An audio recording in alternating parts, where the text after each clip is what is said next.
آج آپ کو جو میں ایک ایسی سٹوری سنانے جا رہی ہوں، سٹوری تو نہیں شاید کہوں گی، ایک محاورہ ہے جس کو میں ایکسپلین کروں گی، وہ اس کو سن کے آپ کو بہت سارے اپنے گھر کے پرانے واقعات ضرور یاد آئیں گے۔ خیر، اس عربی محاورے کو کہا جاتا ہے من آئیتی اے خبز لے من۔ اس کا مطلب ہے کہ کون سی روٹی کس کو دیں۔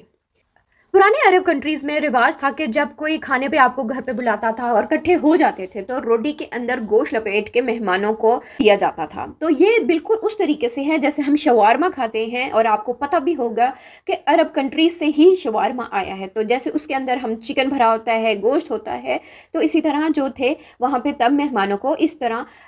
ریپس یا شوارما دیا جاتا تھا۔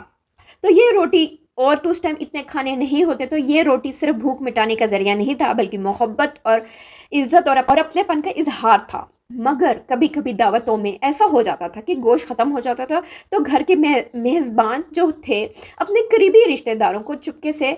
ایک روٹی، یا جو وہاں خبز کہا جاتا ہے روٹی کو، اسی کے روٹی کے اندر روٹی ڈال کے رول کر کے کہا جائے قریبی رشتہ داروں کو دیتے تھے، اور رشتہ دار سمجھ جاتے تھے کہ گوشت ختم ہو چکا ہے، اور وہ چپکے سے وہ بنا شکایت کے سادہ روٹی قبول کر لیتے تھے۔ یہ ہوتی تھی رشتوں کی گہرائی،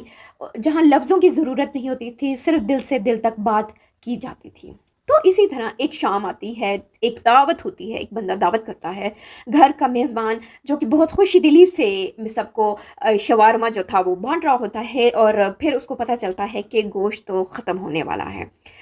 تو وہ ایسا کہتا ہے کہ یہ میرے پیارے رشتہ دار ہیں، میرے قریبی ہیں، تو یہ سمجھ جائیں گے۔ تو اس نے چپکے سے سادہ روٹی کے اندر ہی روٹی رپیٹ کے اپنے رشتہ داروں کو دے دیتا ہے، یہ اس امید میں کہ وہ اس اشارے کو سمجھ کر چپکے سے قبول کر لیں گے اور گھر کی عزت بنی رہے گی۔ لیکن تبھی ایک رشتہ دار کے چہرے پر غصہ آ جاتا ہے، اور جب وہ ایک بائٹ لیتا ہے اور اس کی روٹی میں گوشت نہیں ہوتا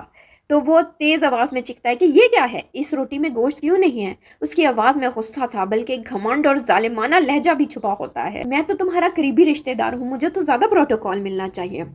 میزبان نرم مگر درد بھری آواز میں کہتا ہے، اجنبی میرے لیے عزت کے حقدار ہیں، میں معافی مانگتا ہوں کہ آپ کو گوشت نہیں ملا، یہ لو، یہ گوشت کا ٹکڑا لو۔ اس نے ایک چھوٹا سا گوشت کا حصہ اس کے سامنے رکھا اور پھر سے کہا، مجھے معاف کر دو، مجھے لگا تم میرے اپنے ہو اور تم سمجھ جاؤ گے۔ تو واچی کے ویورز، اکثر ہم یہ لوگ سمجھتے ہیں کہ ہمارے رشتہ دار ہمارے کام آئیں گے، ہمارا دکھ سمجھیں گے، ہماری مجبوری سمجھیں گے، ہم انہیں دل سے اپنا کہتے ہیں، اعتماد سے ان کو اپنی بات بتاتے ہیں، لیکن کبھی وہی سب سے زیادہ دل دکھاتے ہیں۔ اسی لیے سوچ سمجھ کے اپنے دل کے راز دوسروں کو بتایا کریں، کیا پتا کون کس بات کا مس یوز کر لے اور بڑی محفل میں آپ کو انسلٹ کر دے۔